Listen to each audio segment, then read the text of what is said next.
आप सबको जय मसीह की। और आज हम नए दृष्टांत जो कि है दो पुत्रों का दृष्टांत उसको लेके आप सबके सामने आए हैं, जो हमें मिलता है मत्ती रचित सुसमाचार उसके 21 अध्याय के 28 से 32 पद में। और इसका जो मुख्य थीम है वो है सच्ची आज्ञाकारिता और पश्चाताप। और ये दृष्टांत हमें सिखाता है कि हमारे शब्दों से नहीं बल्कि परमेश्वर के कार्यों से परमेश्वर की आज्ञाकारिता प्रकट होती है।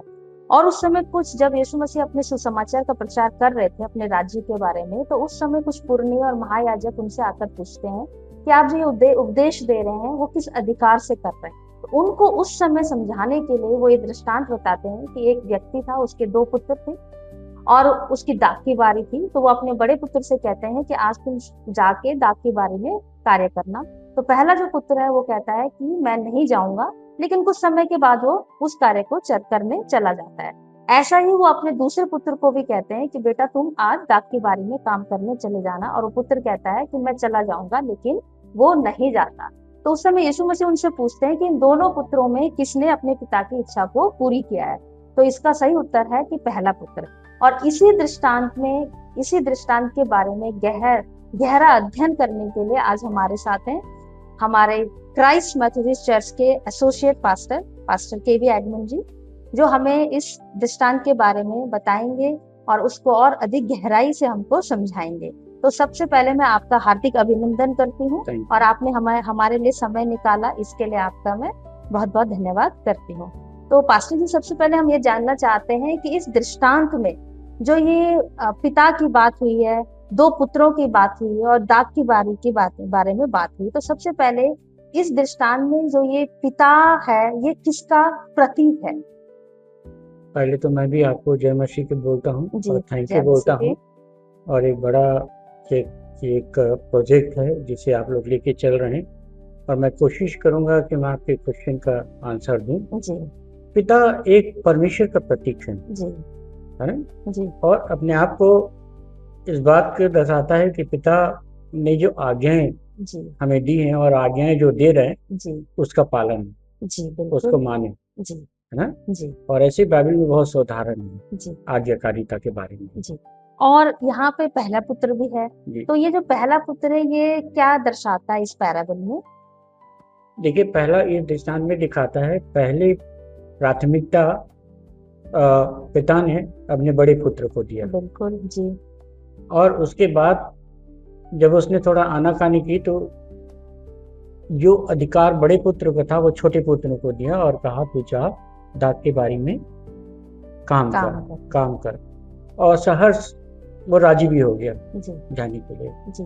ये तो जो बड़ा पुत्र है पहले तो उसने अपने पिता से कहा मैं नहीं जाऊंगा, लेकिन वो चला जाता है। वो सोचता होगा, पश्चाताप करता होगा कि मैंने अपने पिता को क्यों मना किया, और उसके बाद वो चला जाता है।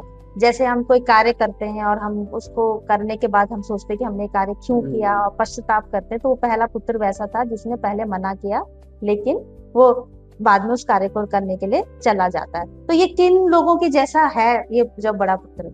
देखिए, वो पिता इस दृष्टांत से इससे हमें ऐसा लगता है कि वो पिता के साथ बहुत अच्छा था, वो जानता था, लेकिन वो नहीं जाना मांगता था कि इस बड़े काम को वो दाख की बारी के बीच में वो काम करे, देखभाल करे, और जो भी काम उस समय होगा जो पिता ने उसको सौंपा था। तो इस बात को दिखाता है कि हम मानते हैं, फॉलो करते हैं, सुनते हैं, लेकिन जैसे कहावत, एक कान से सुनते हैं दूसरे कान से उसे निकाल देते हैं। उसने उन सारी बातों को, उन सारी परिस्थितियों को देखते हुए भी पिता की आज्ञा का पालन नहीं किया। जैसे आप इसमें बता, जैसे योना था, तो परमेश्वर ने उसे कहा था कि तुम नीनवे जाओ, और उसने पहले मना कर दिया, लेकिन बाद में वो चला जाता है और उसको ऊपर परमेश्वर की बहुत सारी आशीषें होती है जी। तो मतलब ये उन लोगों को दिखाता है कि जो पश्चाताप करते हैं और फिर उसके बाद यीशु को अपना, परमेश्वर को अपना लेते हैं। से पूछना मांगती हूँ कि जो यहाँ पे छोटा पुत्र है जिसने अपने पिता से कह दिया कि मैं जाऊंगा, लेकिन वो गया नहीं, तो इस पूरे दृष्टांत में वो किसका प्रतीक है?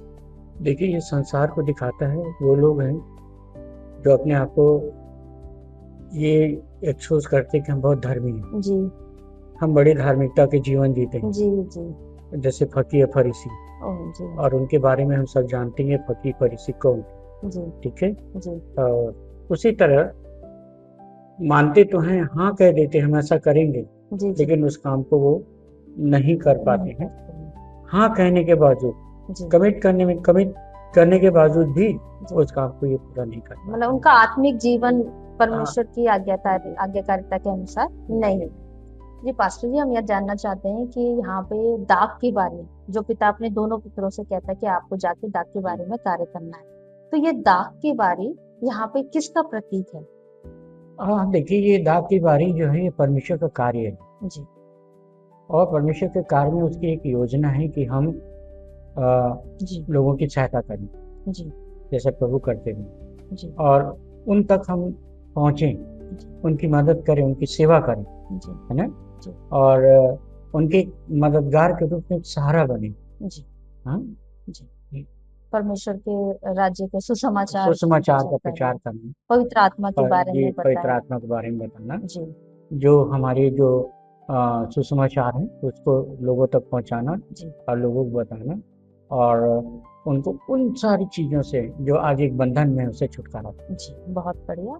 और अभी हम आगे भी ये जानना चाहेंगे कि कुछ लोग कहते हैं मतलब हाँ, बड़े बेटे ने कहा नहीं पर वो गया, छोटे बेटे ने कहा हाँ और वो गया नहीं, तो हमें क्या हाँ कहना ही काफी है?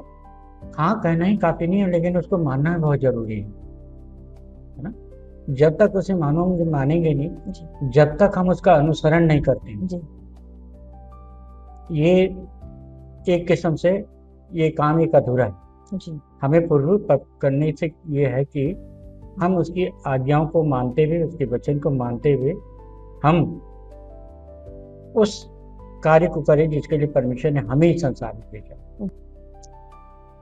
पास्टर जी, कुछ बाइबल में ऐसे उदाहरण हैं जिन्होंने पहले परमेश्वर का अंगीकार नहीं किया, उनको उसको अपना उद्धारकर्ता नहीं माना, लेकिन कुछ कार्य उन्होंने परमेश्वर के देखे और उसके बाद उनको अपनाया और उसको अपना उद्धारकर्ता माना। तो क्या कुछ ऐसे एग्जाम्पल हमको देखने को मिलते हैं?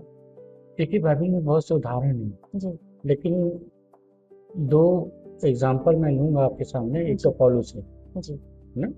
पौलुस जो था वो ऐसा व्यक्ति था जो कि परमेश्वर के लोगों को सताता था, जी मारता था, जी और इवन दो स्टेफनुस का जब मर्डर हुआ जी जी तो पहला पत्थर इसी ने जी मर्डर हुआ। जी बाद में प्रीतो काम 9 अध्याय में जब वो जा रहा दमिश्क के रास्ते में, जी और परमेश्वर का तेज जब उसके ऊपर चमका, जी तिने खुद पूछा तू कौन है? जी प्रभु ने कहा मैं वही हूँ जो तुम मुझे सताता, जी और उसका जीवन जी बदल गया। योना नबी, जी है ना, योना नबी को परमेश्वर ने आज्ञा दी तू निन्वे शहर में जा जी और उसके विरुद्ध प्रचार कर, जी और उन्हें बता, उन्हें समझा, जी लेकिन ये डर गया, घबरा गया। जी लेकिन परमेश्वर प्रेम करता था, और ये जा रहा था, नाव में बैठा हुआ था, आंधी तूफान के द्वारा जी इसके समुद्र में फेंक दिया।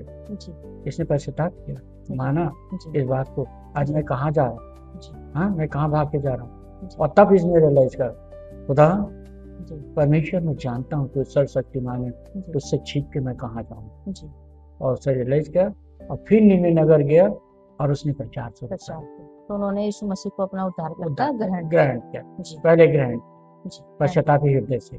जी यही आ, आ, पॉल ने भी किया, जो पहले शाऊल था, नाम पर निशान चेंज किया और बदल।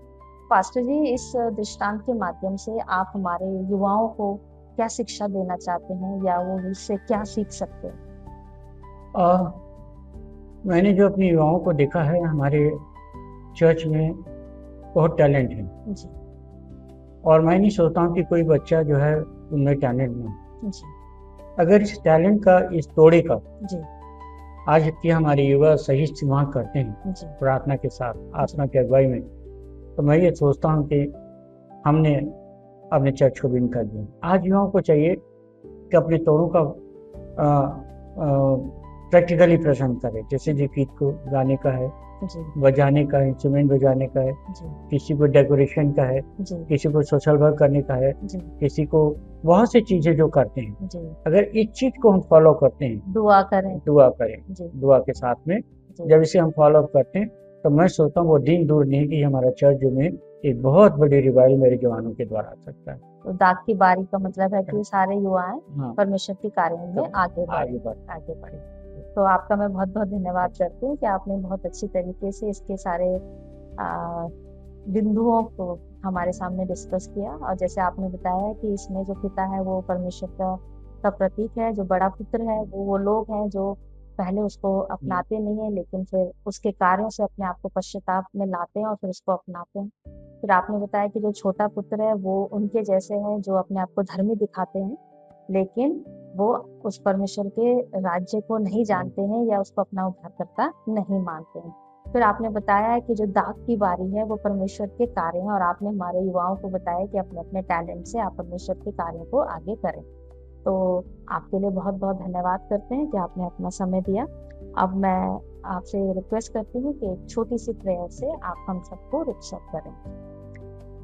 तो जी हम आपको हृदय से धन्यवाद देते हैं। हमारी ये छोटा सा प्रयास एक बहुत ही फलदायी वृक्ष बन सकता है, अब बनने जा रहा है। पिता, मैं धन्यवाद देता हूँ अपनी बहन प्रियंका के लिए, धन्यवाद देता हूँ अपने भाई के लिए जो बड़ी मेहनत बड़े प्रयास से प्रभु उन तक इस माध्यम से पहुँच करने जा रहे हैं। परमेश्वर, हम अपने सारे युवाओं, अपने सारे दर्शकों प्रभु हम आपके सुरक्षित और अनुग्रहित हाथों में देते हैं, ताकि इस बात को माने और इस बात को जाने, ताकि प्रभु हम भी उनके साथ मिलके एक सही मार्गदर्शन, एक मार्ग दिशा प्रभु में हम उनको आगे बढ़ा सकें। हम सबको आपके हाथ में सौंप धन्यवाद के साथ प्रार्थना को प्रभु के नाम से मांगते हैं, आमीन। आप सबको भी जय मसीह की, और बहुत जल्दी हम एक नया पैराबल के साथ आप सबके मध्य उपस्थित होंगे। तब तक के लिए जय मसीह की।